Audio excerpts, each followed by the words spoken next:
Georgia State Patrol was called in by both Emory and University of Georgia, and they did a really good job of being very professional, but being very aggressive in taking control of the instances. And I'd like to also say our president of the University of Georgia was very swift in his response in telling any student that wants to protest and becomes unruly, they will be removed from campus and suspended from campus. And that's really how you have to.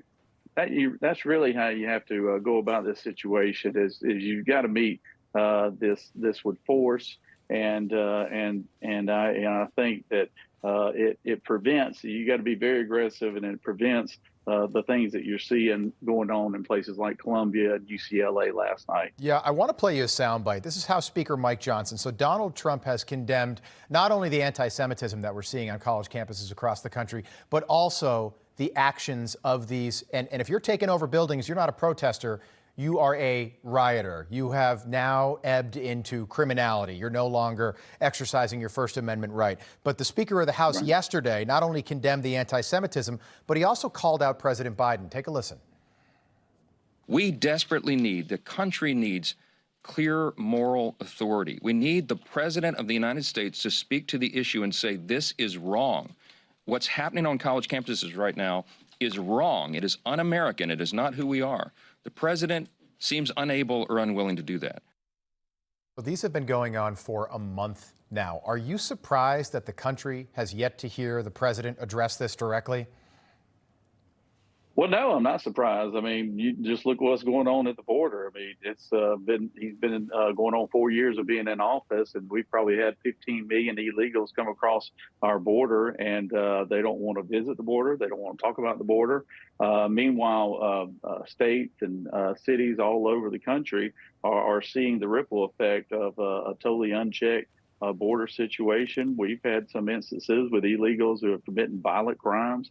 A young lady at University of Georgia, Laken Riley, was viciously murdered by an illegal immigrant that was released on a couple of different occasions when it was taken in by law enforcement because ICE would not respond. So this president has failed on so many different levels, and him not responding to anything going on at the border, on college campuses, whatever the situation. It does not surprise me at all. Much of the same for Joe Biden.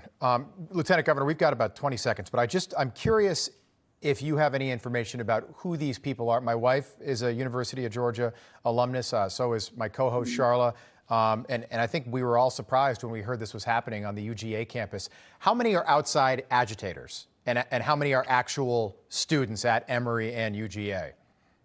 Yeah, it's really hard to tell. I mean, you definitely have some agitators there, but you definitely have some legitimate students that are, I don't know if they realize what they're actually protesting, but they're there. But I would suggest this to them. In the case of Emory University and also in Columbia University, tuition a year is about $60,000 a year, $60,000. So that's not chump change. I would advise them that if they feel so moved by wanting to protest, that they get them a plane ticket and go to Israel and make their way to the Gaza Strip so they can see what's going on in reality, as opposed to from the comfort and confines of their dorm rooms or from the classrooms on the university. Because obviously the tuition isn't paying off, because I question the education they're getting when they're making decisions like what they're making right now. It's a great point. Something tells me that these purple-headed protesters that we're seeing in mugshots wouldn't do so well on the Gaza Strip.